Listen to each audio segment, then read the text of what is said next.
Good morning, नमस्ते। तो चलिए आज कुछ हम लोग सॉल्व करते हैं। एपी का सारा लेक्चर ख़त्म हो गया, शायद एक लेक्चर बचा हुआ, उसको भी अपलोड कर लिया जाएगा। लेकिन उससे पहले फ़िलहाल हम लोग पढ़ लेते हैं। सीबीएसई ने अपना सैम्पल पेपर लॉन्च कर दिया।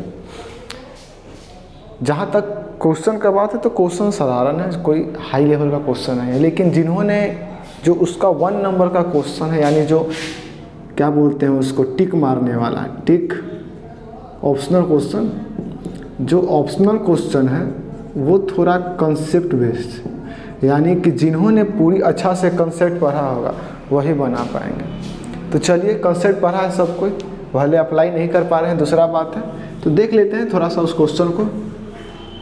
उसके से 15-16 क्वेश्चन होगा। वैसे तो उसका सॉल्यूशन दिया रहता है, लेकिन ऑप्शनल का सीधा आंसर दे दिया है, तो लेकिन उसकी हम इस क्वेश्चन को सॉल्व करने का कोशिश करते हैं।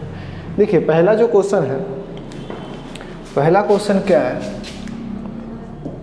पहला क्वेश्चन दे रहा है कि ए का जो वैल्यू है वो है x³ और y², और बी का जो वैल्यू है x और y² है। ठीक है, यानी एक a है और b है, और x जो है और y जो है वो है प्राइम नंबर। तो ये तो कोई सोचने वाला बात ही नहीं है, क्योंकि जब प्राइम नंबर है, क्योंकि जो एलसीएम निकलता है या जब प्राइम फैक्टराइजेशन करते हैं तो उस समय जो प्राइम नंबर होता है उसी का फैक्टर निकलता है, यानी उसी का मल्टीपल निकलता है। तो ये तो प्राइम नंबर होना तो आम बात है, ठीक है, क्योंकि अगर प्राइम नंबर नहीं रहेगा तो उसका तो फैक्टर होगा और वो डिवाइड होगा इस तरह के। तो ये आपका क्या हो गया, प्राइम नंबर है। उसके बाद क्या बोल रहा है कि वैल्यू निकालिए।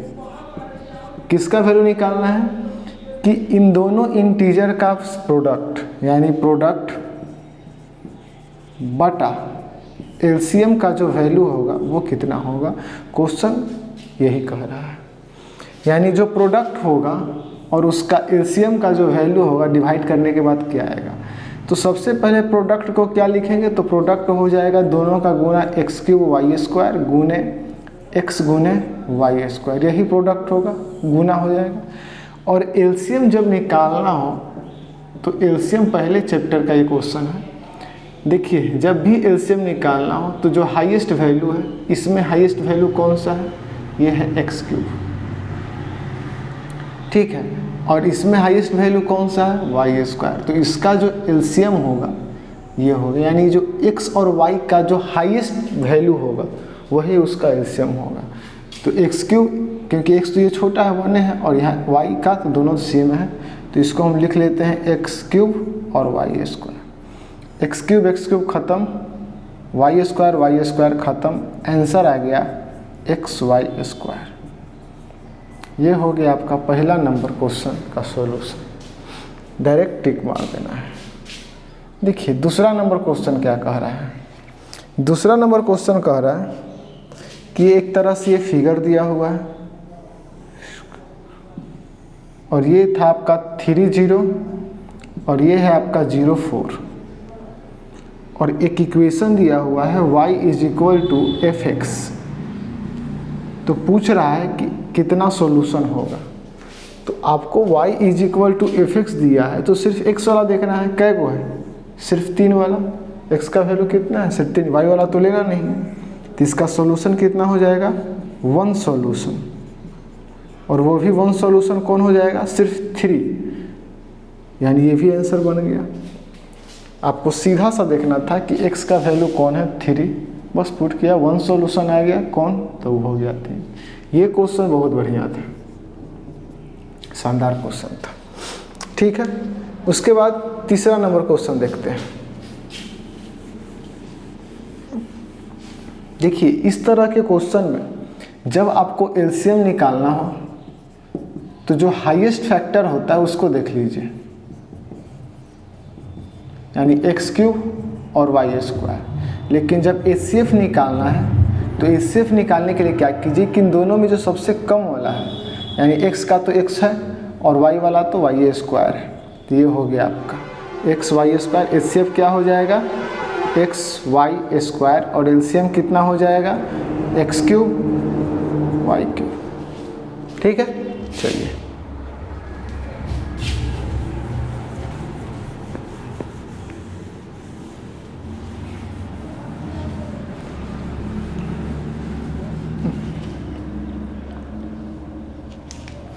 देखिए तीसरा नंबर क्वेश्चन क्या कह रहा है। तीसरा नंबर क्वेश्चन तो और इजी है। ये ग्राफ कुछ दिया हुआ था और ये इस तरह से बनाया हुआ है। तो कह रहा है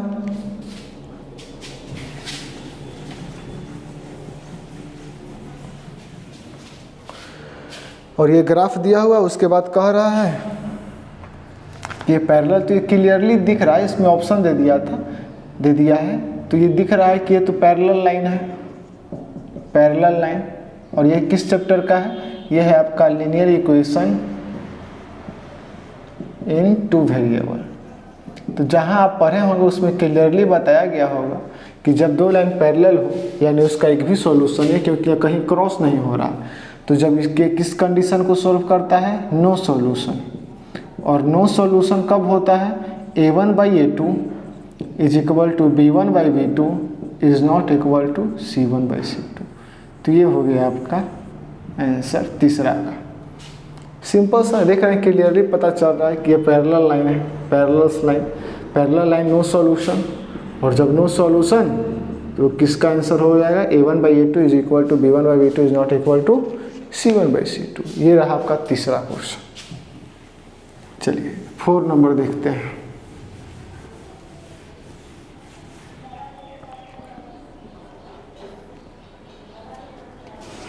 फोर नंबर क्वेश्चन है कि एक इक्वेशन दे दिया है 9x² minus 6x minus 2 is equal to 0।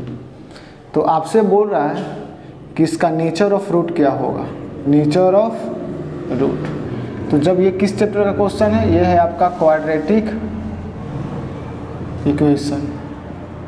और उस चैप्टर में क्लियरली बताया हो गया कि जब नेचर आपको निकालना रहे तो आप डी का वैल्यू निकालिए। और डी का जब वैल्यू अगर 0 से बड़ा होगा, 3 कंडीशन बनता है ये। अगर 0 से बड़ा होगा, ठीक है, तो अनइक्वल रूट, यहाँ पर इक्वल रूट और यहाँ पर तो इमेजिनरी हो गया था, ठीक। तो अनइक्वल रूट यानी कि जो रूट होगा वो 2 डिस्टिंक्ट रियल रूट, यहाँ भी रियल रूट होगा लेकिन दोनों का जो वैल्यू होगा वो आपस में इक्वल। जैसे एक इस इक्वेशन को हम सोल्व करेंगे तो अगर डी का वैल्यू 0 से बड़ा आ रहा है, डी निकालते हैं, तो जब डी निकालेंगे तो क्या आ जाएगा, b² माइनस 4ac। बी का वैल्यू कितना है, -6 का होल स्क्वायर, -4 गुने a और गुने c, 6 छक 36 और ये हो गया 9 चौको 36 दूनी 72, 108। ये क्लियरली नज़र आ रहा है कि 0 से बड़ा है, यानी ये किस कंडीशन को फुलफिल कर रहा है, इसको। यानी इसका जो रूट होगा कितना होगा, 2 डिस्टिंक्ट रियल रूट, यानी इसका 2 रूट होगा, एक अल्फ़ा और एक बीटा, और दोनों का वैल्यू क्या होगा, अलग अलग होगा। फार्मूला लिखे जानते होंगे कि अल्फ़ा बीटा निकालने का -t/, ये वाला फार्मूला आपको पता होगा क्लियरली, ठीक है। चलिए 4 नंबर भी हो गया।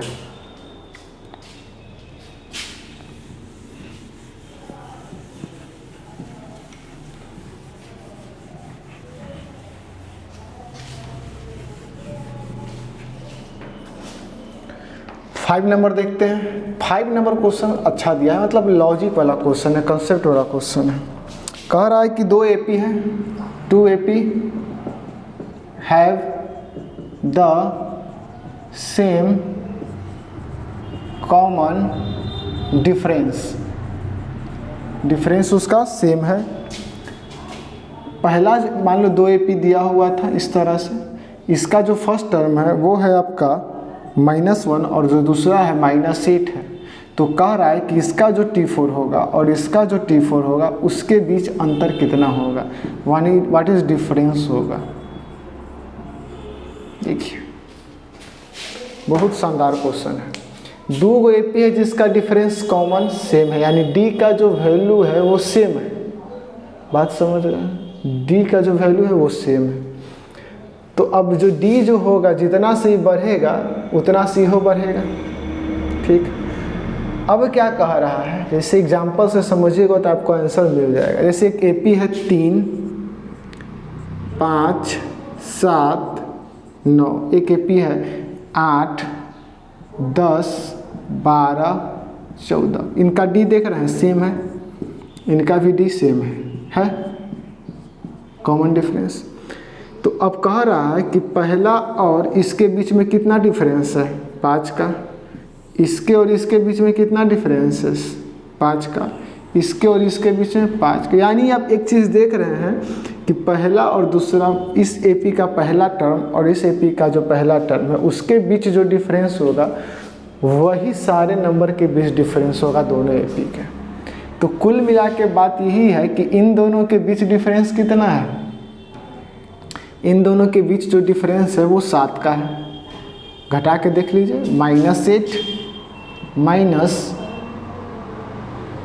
-1, तो -8 + 1 ये आ गया -7। ठीक है, तो 7 का जो डिफरेंस है। तो अब कह रहा है, ठीक है, तो अब कह रहा है कि इसका जो T4 टर्म होगा और इसका जो T4 टर्म होगा उनके बीच भी कितना का डिफरेंस होगा, 7 का ही ना होगा। यही आंसर हो गया। यहाँ देख रहे हैं ना, जैसे 9 और 14 ये भी 5 का डिफरेंस हो रहा है। तो इस चीज़ को अगर आप समझ गए तो ये भी आप समझ जाएंगे। ठीक है, तो ये कॉमन डिफरेंस जो हो गया वो सेम था। तो आपका जो डिफरेंस होगा चौथे टर्म और इस चौथे टर्म के, इस दोनों एपी के, वो भी सेम होने वाला है, जो पहला और इस पहला टर्म के बीच में डिफरेंस होता है। ठीक है, ये अच्छा क्वेश्चन था 5 नंबर।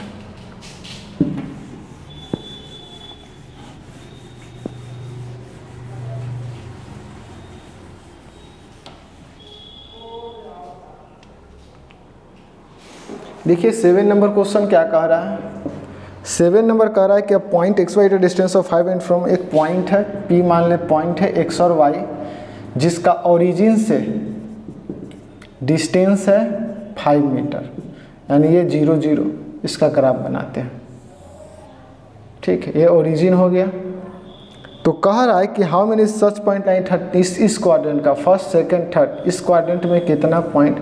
तो यहाँ से x और y का जो वैल्यू होगा, x और y का ऐसा ढेर मानी वैल्यू होगा, जहाँ से इसको हम लोग कैलकुलेट करेंगे तो हो सकता है कि 5 का वैल्यू आ जाए। ढेर मानी ऐसा वैल्यू होगा, कोई एक वैल्यू फिक्स नहीं है, जिसको सोल्व करने के बाद या डिस्टेंस फार्मूला अप्लाई करने के बाद उसका जो वैल्यू है यहाँ से यहाँ तक 5 मीटर आ जाए। एगो यहाँ होगा तो एगो यहाँ होगा, एगो यहाँ होगा, ढेर मानी ऐसा होगा।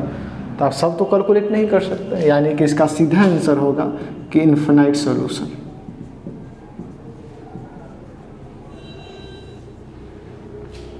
ठीक है, ये चीज़ हो गया। ये हो गया आपका 7 नंबर क्वेश्चन। चलिए 8 नंबर देखते हैं।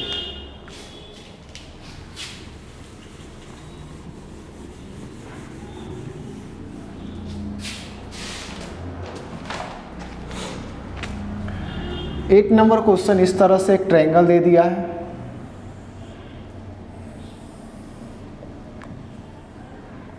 और उस ट्रायंगल में क्या कह रहा है कि ए बी ई डी और सी, इतना का वैल्यू आपका जो है वो है सी, इतना का जो वैल्यू है वो है बी, ये पूरा ये इसके पैरेलल है, ये ए और ये हो गया एक्स। तो आपको फाइंड करना है एक्स का वैल्यू। जिन लोगों ने ट्रायंगल चैप्टर पढ़ा है उनके लिए बहुत आसान है। देखिए आपको करना क्या है कि दोनों ट्रायंगल का एक अलग अलग फिगर बनाइए, इस ट्रायंगल का और एक बड़ा वाला ट्रायंगल का। ये हो गया सी बी और ये ए, और ये सी ई डी, ये इसके पैरेलल था, तो ये एक्स तो ये ए, यानी कि एक्स बटा ए इज इक्वल टू इसका छोटा वाला सी ई सी बटा बी सी। तो बी सी कितना हो जाएगा, इसको इस तरह से लिखते हैं कि डी ई बटा A B is equal to E C बटा बी सी। Thales theorem.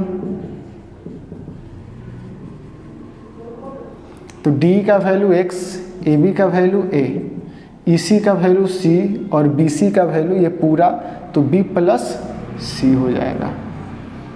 अब इसको सोल्व करेंगे तो x का वैल्यू आ जाएगा ए सी बटा बी प्लस सी। आ गया आंसर, बहुत इजी क्वेश्चन था। तो 1 नंबर का क्वेश्चन आपका बन गया है। कुछ नहीं है, बस थेल्स थ्योरम अगर आपने पढ़ लिया है तो आसानी से ये क्वेश्चन आपसे बन जाएगा। चलिए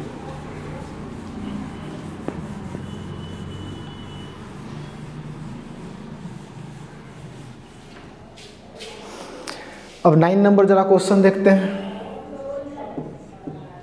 9 नंबर क्वेश्चन क्या कह रहा है? तो 9 नंबर क्वेश्चन आपका ये कह रहा है कि एक सर्कल है और ये सर्कल में एक ये टेंजेंट है और ये टेंजेंट जो है यहाँ पर ओ सब पॉइंट सेंटर से इस तरह से जुड़ा हुआ है, यानी ये हो गया P, ये हो गया R और ये कोड है PQ। तो बस यही पूछ रहा है कि PQ कोड जो है क्या बोलते हैं इसको, PQ कोड जो है इस टेंजेंट से 50 डिग्री का एंगल बना रहा है। PQ जो कोड है इस टेंजेंट से 50 डिग्री का एंगल बना रहा है। क्वेश्चन को आप क्लियरली पढ़ लीजिए। तो पूछ रहा है कि सेंटर पर x का वैल्यू कितना होगा, x का वैल्यू कितना होगा। तो आपको क्लियरली पता है कि जब यहाँ पर ये बनता है, यहाँ पर ये कितना होगा 90। तो जब ये 50 है तो ये कितना हो जाएगा 40। ठीक है, तो 50 40 90। अब इस फिगर को देखें, तो ये दोनों रेडियस है आपस में OPQ, ये आपस में इक्वल है, दोनों रेडियस है। तो इसका अपोजिट साइड और इसका अपोजिट साइड भी आपस में इक्वल होगा, यानी ये 40 तो ये भी 40 हो जाएगा। और जब ये 40 और ये 40 हो जाएगा तो 40 40 80, यानी 40 plus 40 plus angle POQ is equal to 180 degree. तो angle POQ plus 80 degree is equal to 180। तो एंगल POQ का वैल्यू कितना आ जाएगा 100 डिग्री, यानी ये कितना आ जाएगा आपका 100 डिग्री। ये हो गया आपका सॉल्यूशन। कुल मिला के इजी क्वेश्चन था। ये 50 दे रहा था तो ये 40, क्योंकि टेंजेंट से जब बनता है रेडियस जुड़ता है तो 90 डिग्री, और ये 40 तो ये भी 40, आपस में रेडियस इक्वल, और ये रेडियस इक्वल तो ये भी तुम्हारा क्या हो जाएगा, ये आपका 100 डिग्री हो जाएगा। कुल मिला के सोल्व हो चुका है। चलिए इजी क्वेश्चन था। इसके बाद जो नेक्स्ट क्वेश्चन है वो हम देखते हैं।